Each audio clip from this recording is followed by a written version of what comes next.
बोल के लब आज़ाद हैं तेरे। पाकिस्तान में इमरान खान ने जो हकीकी आज़ादी का सफ़र शुरू किया था, लगता है कि वो अपनी मंजिल की तरफ गामजन है। कल रात जैसे आपने देखा कि जावेद अली, वो चौकीदार जिसने खौफ के बुत तोड़ दिए और जिसने खान साहब के साथ बैठकर बताया कि किस तरह उसके साथ बर्बरियत हुई, किस तरह उसको नंगा किया गया और उसके प्राइवेट पार्ट के साथ क्या क्या सलूक किया गया, ये सारी चीज़ें बता रही हैं कि पाकिस्तान जो है वो हकीकी आज़ादी की तरफ गामजन है। उसके ऊपर एक मोड़ और लग रही है।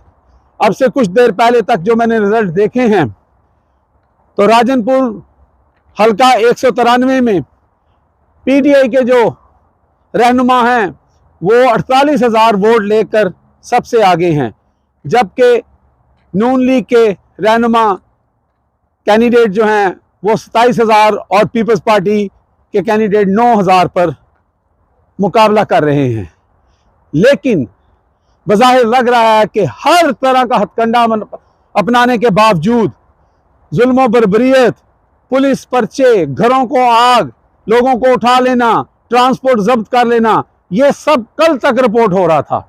लेकिन आज अभी इस वक्त जो है वो पीटीआई का कैंडिडेट इसके बावजूद जीत रहा है।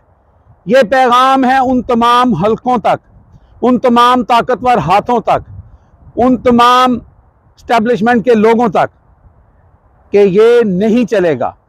अर्श शरीफ की तस्वीर लगाकर अगर इमरान, रियाज या कोई और स्टेडियम में जो है वो मैच नहीं देख सकता, तो फिर आप जो मर्जी कर लें, जैसा मर्जी कर लें, आप इमरान खान की हकीकी आज़ादी को भी नहीं रोक सकते, आप इलेक्शन भी नहीं रोक सकते, आप इलेक्शन भी नहीं जीत सकते।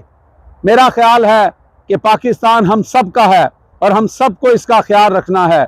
मैं हमेशा कहता हूँ कि पाकिस्तान कम फर्स्ट और हम सब मुहब्बे वतन हैं। हमारी इस्टेब्लिशमेंट, हमारी अफवाज, हमारे अदारे, हमारा सुप्रीम कोर्ट हमारे लिए बहुत मुकद्दम है, हम उसका एहतराम करते हैं, लेकिन उनको भी लोगों की ख्वाहिशात का एहतराम करना पड़ेगा। तब्दीली आई नहीं, तब्दीली आ चुकी है। इमरान खान फर्द वाहिद जो है वो मसला नहीं है, मसला है हमारी कौम, हमारा एटीट्यूड, हमारा तरीक़ाकार, हमारा लोगों को नंगा करना, उनको बरहना करना, उनकी तजलील करना और इंसानी हकूक़ों से मीलों कोसों दूर रहना। मैं एक वेस्टर्न सोसाइटी में रहता हूँ जहाँ पे मेरे वही राइट हैं जो यहाँ के प्राइम मिनिस्टर या प्रेसिडेंट या किसी भी आर्मी चीफ के राइट हैं। ये फ़र्क जब तक नहीं मिटेगा पाकिस्तान आगे नहीं बढ़ सकता। पाकिस्तान जिंदाबाद।